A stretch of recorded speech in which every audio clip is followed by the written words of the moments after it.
कोई भी चिप किसी के दिमाग में नहीं डाला गया है, चिप सिर्फ ईवीएम में है। तो एक तरह से भारतीय जनता पार्टी और आरएसएस के ही कब्जे में ईवीएम हुई, उन्हीं की ईवीएम है। असेंबली में जाके अपने रेजोल्यूशन पास करने चाहिए और राष्ट्रपति जी को देने चाहिए और एक जन आंदोलन खड़ा करना चाहिए था। सुप्रीम कोर्ट के 4 जजेस इस बात को कह चुके हैं कि सुप्रीम कोर्ट तक पे दबाव है। सिटिंग जजेस प्रेस कॉन्फ्रेंस करके कह चुके हैं। मुसलमानों की भी होनी चाहिए, शेड्यूल कास्ट की भी लीडरशिप अपनी होनी चाहिए, शेड्यूल ट्राइब की भी होनी चाहिए, ओबीसी के भी जितने भी समुदाय हैं उनकी भी लीडरशिप अपनी अपनी होनी चाहिए। देखिए, डिबेट तो हमने एक बहुत बड़े नेता को ये भी कहते सुना कि 80 बनाम 20 का चुनाव हुआ है। ये बिल्कुल सरासर फैक्चुअल गलत बात है। नमस्कार, आप देख रहे हैं द इंडिया टीवी और मैं ज्योति। आप देख सकते हैं कि उत्तर प्रदेश के चुनावों को लेकर लगातार ईवीएम पर सवाल उठाया जा रहा है, लेकिन राजनीतिक गलियारों में कोई इस्तीफा देगा तो कोई शपथ देगा। लेकिन लगातार हम देख सकते हैं कि ईवीएम को लेकर लगातार उसका जिक्र किया जा रहा है। आज इसी मुद्दे पर बातचीत करने के लिए हमारे साथ देश के सबसे बड़े वकील महमूद प्राचा सर मौजूद हैं। आज हम इनसे बात करेंगे कि इनका क्या कहना है। सर, आपका सबसे पहले स्वागत है द इंडिया टीवी में। मैं आपसे जानना चाहूँगी कि उत्तर प्रदेश चुनाव को लेकर ईवीएम पर सवाल लगातार किया जा रहा है, तो क्या आपको लगता है कि जो बीजेपी जीती है वो कहीं ना कहीं ईवीएम का घालमेल उसमें दिखाई दे रहा है? देखिए, इसमें कोई शक और शुबे की गुंजाइश नहीं है कि ईवीएम द्वारा गठन किया गया चुनाव या ईवीएम द्वारा कराया गया चुनाव निष्पक्ष नहीं हो सकता।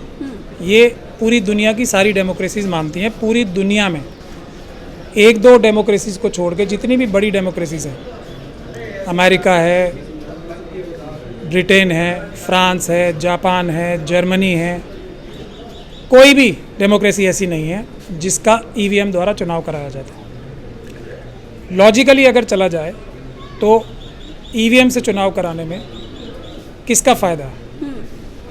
किसी का भी फ़ायदा नहीं है। चुनाव तो चुनाव होता है, फिजिकल माध्यम से होगा तो निष्पक्ष चुनाव होगा और नज़र भी आएगा। अब हम 3 आपको ऐसे उदाहरण देते हैं जिससे आपको साफ पता लग जाएगा कि ईवीएम का चुनाव कराना कितना बेमानी है और कितना ख़तरनाक है। ये बात सबको पता है कि दुनिया में कोई भी कंप्यूटर ऐसा नहीं बना है आज तक जिसको हैक ना किया जा सकता हो, जिसमें गलती ना हो सकती है, जिसमें वायरस नहीं डाला जा सकता। कोई भी कंप्यूटर ऐसा नहीं बना है। और हैक करने का तरीका पूरे दुनिया में आज जो साइबर वॉरफेयर है, यानी कि जो इंटरनेट के माध्यम से देश जो है एक दूसरे से लड़ाई कर रहे हैं, तो वो एक दूसरे के कंप्यूटर ही हैक करके करते हैं। ये बात एक है जिसको कोई मना नहीं कर सकता। दूसरी बात ये है कि जो ईवीएम कब्जे में किसके रहती हैं? चुनाव आयोग के। चुनाव आयोग को कौन देता है? सरकार, यानी कि सरकार ने चुनाव आयोग को दी। तो एक तरह से भारतीय जनता पार्टी और आरएसएस के ही कब्जे में ईवीएम हुई, उन्हीं की ईवीएम है। ये दूसरी बात है, तथ्य, इसको कोई नकारा नहीं जा सकता। सुप्रीम कोर्ट के 4 जजेस इस बात को कह चुके हैं कि सुप्रीम कोर्ट तक पे दबाव है। सिटिंग जजेस प्रेस कॉन्फ्रेंस करके कह चुके हैं। तो इलेक्शन कमीशन पे भी दबाव होगा, इसमें कोई शक और शुबे की गुंजाइश किसी को नहीं रहनी चाहिए। अब तीसरी बात, अब एक ऐसी चीज़ आरएसएस और बीजेपी के पास उपलब्ध है कि वो ईवीएम के ज़रिए चाहें तो चुनाव, हर एक चुनाव जीत सकते हैं, तो वो उसका प्रयोग नहीं करेंगे ईमानदारी में अपनी आके, तो ये जनता के ऊपर हम सोचना छोड़ते हैं। तो अगर एक हथियार उनके पास या एक औजार मौजूद है आरएसएस और बीजेपी के पास, तो वो बेशक उसका इस्तेमाल करेंगे और वही हो रहा है। बहुत से लोग इस बात को इस तरह कहते हैं कि जी बंगाल में चुनाव हुए हैं, पंजाब में चुनाव हुए हैं, दूसरी जगह भी तो भारतीय जनता पार्टी हारी है। तो उसके लिए हम साफ साफ ये बताना चाहते हैं लोगों को कि जब तक भारतीय जनता पार्टी और आरएसएस का दबदबा इतना नहीं बढ़ जाता कि देश में कोई उनके खिलाफ आवाज़ उठाने के लायक ही ना बचे, तब तक तो ईवीएम के माध्यम से ही बंगाल का चुनाव भी जिता है। अगर ईवीएम के माध्यम से चुनाव नहीं होता बंगाल का, ममता बनर्जी साहिबा की शायद इससे भी ज़्यादा सीटें आती, एक, और दूसरे नंबर की पार्टी वहाँ पे लेफ़्ट पार्टीज़ होती हैं और कांग्रेस होती तीसरे नंबर की पार्टी। भारतीय जनता पार्टी को वहाँ पे किसी भी सीट पे ज़मानत भी नहीं बच सकती थी, लेकिन वहाँ पे नंबर 2 की पार्टी बन गई वेस्ट बंगाल में भारतीय जनता पार्टी। इसी प्रकार से पंजाब का बोल रहे हैं। पंजाब में लोग जो हैं बहुत ही अवेयर लोग हैं। जो किसानों का आंदोलन हुआ वो भी मुख्यतः रूप से पंजाब के लोगों ने, पंजाब के किसानों ने लीड किया। तो सरकार ये जानती थी कि अगर यहाँ हम इतना बड़ा घपला करेंगे और भारतीय जनता पार्टी को जीता हुआ दिखा देंगे, उनके एलाइज को जितना, तो लोग यहाँ सड़कों पे आ जाएंगे। इसलिए पंजाब में आम आदमी पार्टी को इतने बड़े बहुमत से जिताया, ये दिखाने के लिए कि हमने ईमानदारी से चुनाव कराए। लेकिन वहाँ भी नुकसान ही कराया, ऑपोजिशन में लड़ाई कराई है और ऑपोजिशन भी अपने हिसाब से पैदा करने की कोशिश की है। लेकिन रिजल्ट आने के बाद हर कोई ईवीएम पर सवाल खड़े कर रहा है, लेकिन चुनाव से पहले ईवीएम का बहिष्कार क्यों नहीं किया जाता? क्योंकि हम अखिलेश यादव को भी देख सकते हैं, मायावती भी, तमाम जो दिग्गज नेता है वो ईवीएम पर सवाल उठा रहे हैं। देखिए, हमने तो चुनाव से पहले भी उठाए, चुनाव से पहले लगभग सभी पार्टियों ने उठाए हैं, लेकिन उसको मजबूती से आगे बढ़ के उस पर कार्रवाई नहीं की। तो हम लोग इसीलिए एक मुहिम भी चला रहे हैं। अभी इस पे हम सभी पार्टियों को हम कल परसों तक लिख देंगे कि क्या नुकसान है पेपर बैलेट कराने से, क्या नुकसान है किसी फिजिकल बैलेट से इलेक्शन कराने में। भारतीय जनता पार्टी को भी कोई नुकसान नहीं होना चाहिए अगर वो चोरी नहीं कर रहे तो। अगर वो चोरी कर रहे हैं जब ही तो नुकसान है, नहीं तो उन्हें तो अगर वो इतने पॉपुलर हैं तो आगे बढ़ के पेपर बैलेट से कराना चाहिए चुनाव, लेकिन वो मना कर रहे हैं। बाकी सब पॉलिटिकल पार्टीज़ को जहाँ जहाँ भी ऑपोजिशन की सरकारें हैं, असेंबली में जाके अपने रेजोल्यूशन पास करने चाहिए और राष्ट्रपति जी को देने चाहिए और एक जन आंदोलन खड़ा करना चाहिए। और अगर ऐसा नहीं करने में सफल होते, क्योंकि मुझे पता है कि भारतीय जनता पार्टी और आरएसएस किसी भी हालत में ईवीएम से चुनाव ना कराए, ऐसा हो ही नहीं सकता। वो ईवीएम से ही कराएंगे, क्योंकि अदरवाइज़ उनकी ज़मानत भी नहीं बचेगी कहीं भी देश में, किसी भी जगह। जो हालात चल रहे हैं लोग समझ चुके हैं उनकी सारी हरकतें, तो उसका रास्ता भी सभी पॉलिटिकल पार्टीज़ को निकालना पड़ेगा। और वो रास्ता, आसान रास्ता ये है इन हालात में भी कि 65 से ज़्यादा उम्मीदवार अगर किसी कॉन्स्टिट्यूंसी में खड़े होते हैं तो वहाँ पेपर बैलेट से ही चुनाव कराना मजबूरी हो जाएगी चुनाव आयोग की। तो सभी पॉलिटिकल पार्टीज़ को मिलकर, लेकिन सर इस बार भी तो बैलेट पेपर से ही चुनाव हुए हैं। नहीं, ईवीएम से चुनाव हुए हैं, बैलेट पेपर से नहीं हुए हैं चुनाव। इसीलिए तो सारी धांधलेबाजी हुई। यही तो हम कह रहे हैं कि अगर, और इसीलिए चुनाव आयोग की जिम्मेदारी है ज़्यादा से ज़्यादा लोगों को सिर्फ वोट देने के लिए ही आह्वान ना करे, बल्कि सभी लोगों की जिम्मेदारी ये भी है कि ना सिर्फ लोग वोट डालने जाएं बल्कि ज़्यादा से ज़्यादा लोग चुनाव भी लड़ें।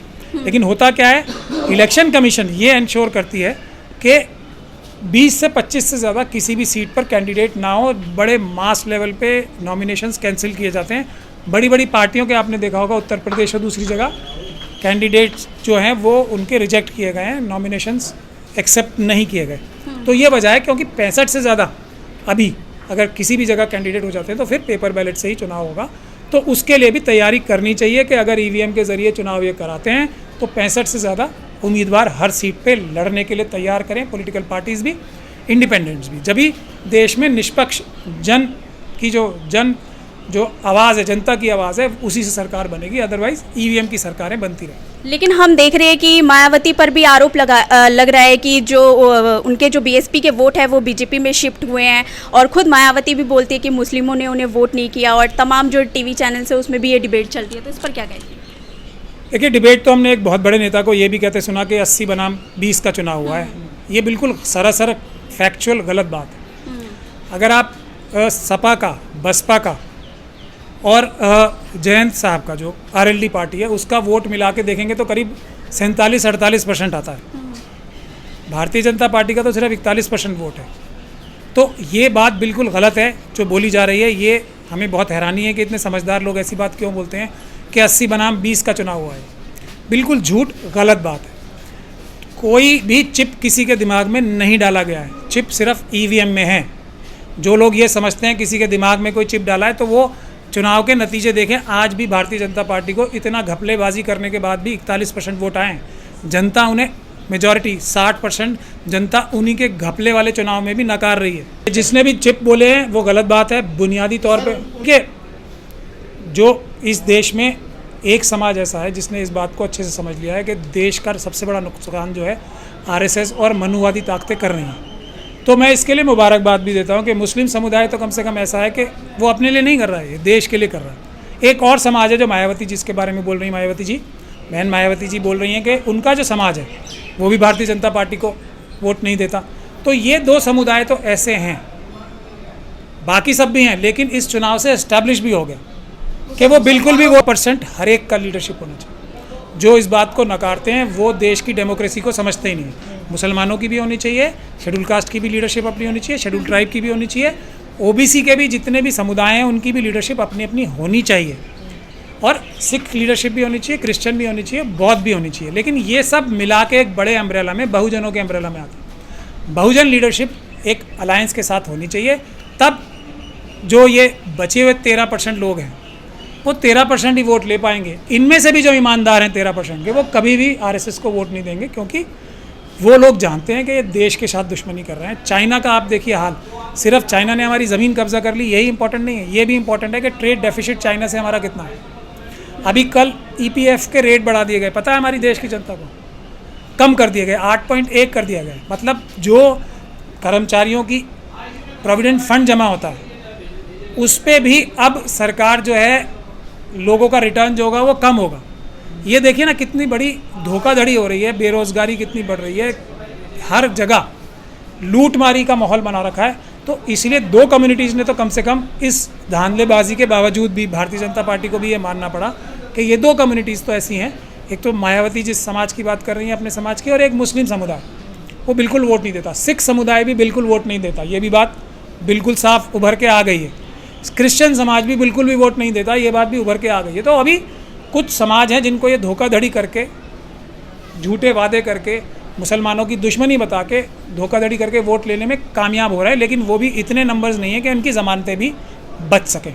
लेकिन सर हमने देखा कि योगी आदित्यनाथ के खिलाफ चंद्रशेखर भी लड़ते हुए नजर आते हैं, जिनके फैन भी काफ़ी दिखते हैं हमें, लेकिन ये हमने उनका हर्ष भी देखा कि उत्तर प्रदेश के चुनाव में क्या हर्ष हुआ, तो क्या कहेंगे इस पे?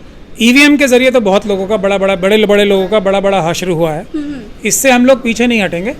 बात समझने की ये है कि SC ST OBC और माइनॉरिटीज़ को मिल के जो 87% है, बहुजन राज के लिए सबको मिल के संघर्ष करना है। और EVM को अगर हटा देंगे तो अगर हमारा आपस में इत्तेहाद भी ना हो तो सबसे पीछे नंबर पे हर एक पार्टी से भारतीय जनता पार्टी और RSS ही होगी। तो पहली चीज़ ये है कि सबको मिलकर कम से कम EVM के खिलाफ लड़ाई लड़नी चाहिए और इसको ख़त्म करना चाहिए। अगर ये ख़त्म नहीं होती तो 65 उम्मीदवार हर एक सीट पर लड़ाने की तैयारी भी करनी चाहिए। तो इस वक्त आप सुन रहे थे महमूद प्रचा सर को, जिन्होंने बखूबी तरीके से बताया कि EVM को लेकर जो सवाल खड़े हो रहे हैं वो क्यों हो रहे हैं, और उन्होंने साफ तौर पर भी कहा है कि इसके लिए EVM को लेकर चर्चाएं करनी चाहिए। फिलहाल बस इतना ही। आप देख रहे थे द इंडिया TV। शुक्रिया। चैनल को लाइक, शेयर एंड सब्सक्राइब करें और बेल आइकन दबाना ना भूलें।